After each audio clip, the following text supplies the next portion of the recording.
Last minute shakeup at 5:30 a.m., laundry situation not good.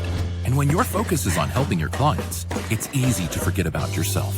But NASM knows trainers. Morning, Ryan. It's okay. And staying in front of the day isn't always Nice, as simple Ryan. as 1, What's 2, up? 3. So when the unexpected has you pressing pause, What's the latest on creatine? I'm going to get back to you on that.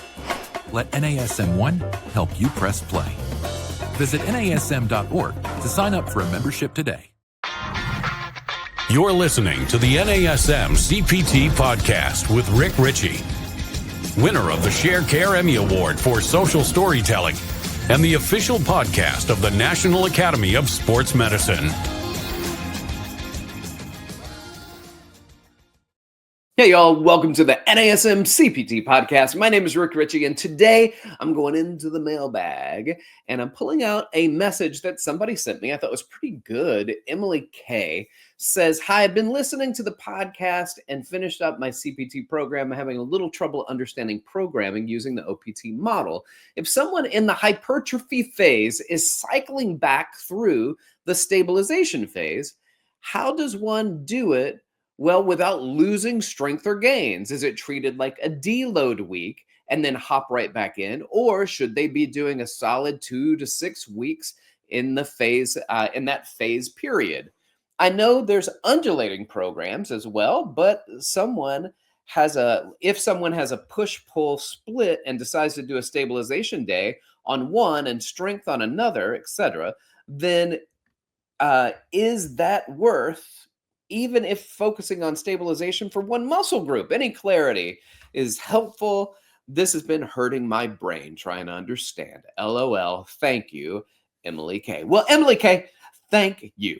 I appreciate it. And the answer is, I don't know. No, that's not the answer. The answer is, in fact, let's move away from the idea that it's an NASM thing. This is kind of a typical concept throughout almost every type of training protocol, which is periodization. And so periodization, we believe, is vital.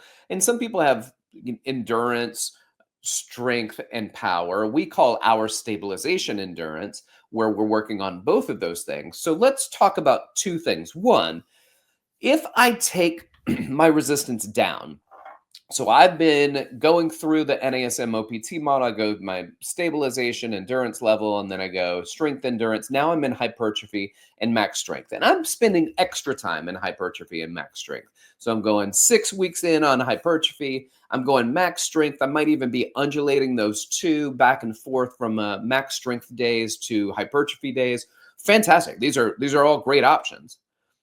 But let's do this. Let's say there's a little hitch in your giddy up somewhere. So the hips seem a little unstable, or we're getting a little rotator cuff concern. Like the rotator cuff is getting a little unstable when we do some cable presses and dumbbell presses, overhead presses. I notice a little wiggle waggle in the shoulder, and I want to treat that with stabilization.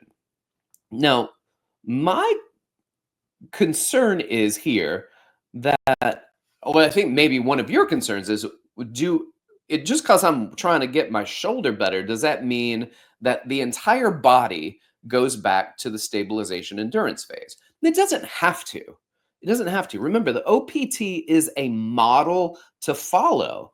It is not dogma. The NASM police do not show up at your gym and take your certification away. So it isn't that. It is that we're trying to follow a system, a progressive system of systematic overload and deload, which you mentioned in your email. But the deloading part isn't just 1 week. In fact, I've got people where I might do some stabilization endurance type exercises as a movement prep for their strength or max strength lifts. So we're going muscular development, max strength. We do some stabilization endurance work just to prep them, and then we go into it. So I don't have to leave the phase if I'm not done with the phase. I also, let's say my legs, I'm still getting some good gains. I'm not ready to deload. I'm not ready to cycle back through stabilization endurance. I'm not ready to kick that version of training to the curb for the purposes of periodization. I'm not ready to do that yet. So what I might do is just spend some time doing endurance stuff for my upper body to take care of my shoulder while I'm still doing some max strength lifts. I'm getting some big heavy deadlifts in. I'm doing some muscular development training for my lower body and still doing the endurance training for my upper body.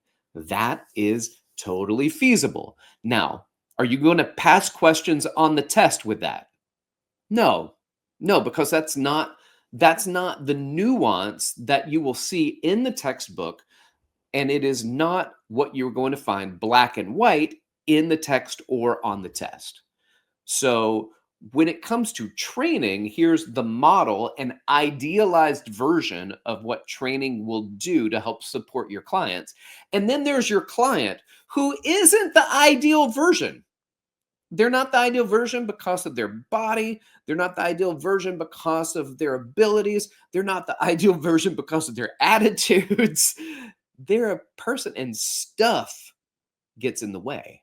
So we're going to have to change how we deliver many times in order to work with people. But we're also going to look at this in a different way where let's have an address when we look at taking the time off and we periodize out of muscular development and max strength training so that we can actually go into a periodized program where we're going back to the stabilization endurance training, and then we'll get into undulation. But before we do that, let me just say this. This episode of the NASM-CPT Podcast is brought to you by NASM One, the membership for trainers and coaches. Members enjoy unlimited access to hundreds of career resources. Get the Edge app to schedule and program clients. Enjoy half off all certifications and specializations, access to free CEUs, and more. All of this for just $35 a month. Go to nasm.org/membership to learn more about NASM One. So what do we do when it comes to periodization? Periodization is a purposeful way of creating new stimuluses. Stimuli.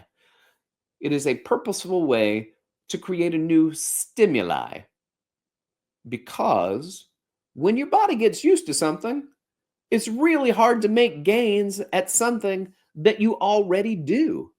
It becomes regular. It becomes what your body expects. It becomes maintenance after a while. So if you're doing the same workout over and over and you stop getting results, in large part, that could be because you're just maintaining what your body has already developed to get you where you are.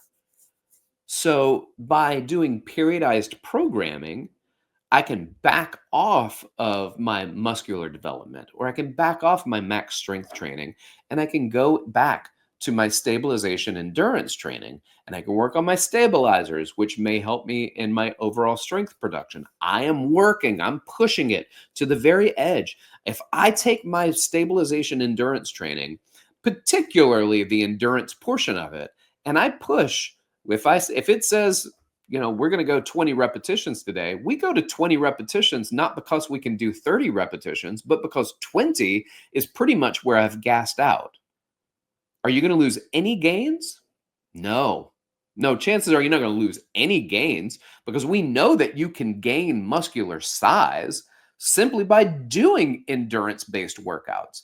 But now we're changing the stimulus. We're getting your body to go, oh man, this is hard. This is sore. This one aches. This one's challenging. And we're pushing higher and higher reps. But then we are then going to take those higher and higher reps and eventually move again to the strength training, the muscular development, that 6 to 12 repetition range, the max strength lifting, the 1 to 5 range. And then my favorite, which you mentioned, is I love doing undulating training. So periodized training, when it comes to undulating periodization, that could be the Monday, Wednesday, Friday, right? And we're doing stabilization on one day, muscular development another day, and max strength on a following day. And you can switch those any which way you want to. So you could start off the week with max strength. You can then go into your stabilization. You can do muscular development after that. You can do a variety. You say, okay, well, I'm going to do 2 days muscular development because I'm looking on putting on size. I'm going to do 1 day of max strength this week. I'm going to do 2 days of muscular development training next week and 1 day of stabilization training, and go back and forth with those over the course of the next 4 to 6 weeks. And you can try a variety of different things because your body is going to respond to the work being done, to the signaling that you call upon, but also to the newness of something. And your body responds to that. As your body responds to it, you will get bigger, you will get stronger, you will get more stable, you will get these things, but only when you train for these things. So we still want to cover this particularly well for everyone as we are trying to get people to increase stabilization, strength, and max strength throughout their life. Now, there are some people who need to focus on these things more than others. So max strength lifting for certain people, for certain lifestyles, or simply certain goals. But just because you have max strength as a goal doesn't mean that you don't do any stabilization endurance. Now, if you spend too long in any one of them, think of it like a pendulum. You spend too long in endurance, you will lose some max strength. If you spend too long in max strength, you can potentially lose some stabilization and endurance. But as you undulate through them, you got nothing but gains. You're going to get a lot out of it. So creating periodization is important. Periodization is something in programming that everybody does. It's not NASM specific. It's just that we like to see people going back and doing stabilization and endurance to make sure we're doing things that help to support the core, that help to support the joints, that help to support the smaller muscles. Because a lot of times we get these big muscle workouts and we forget there are a lot of small muscles that got to be working in there too. And we take some people that have been lifting for a long time and we do some isolation work with them and identify that they have weakness. And it's not everybody, but it is oftentimes the case.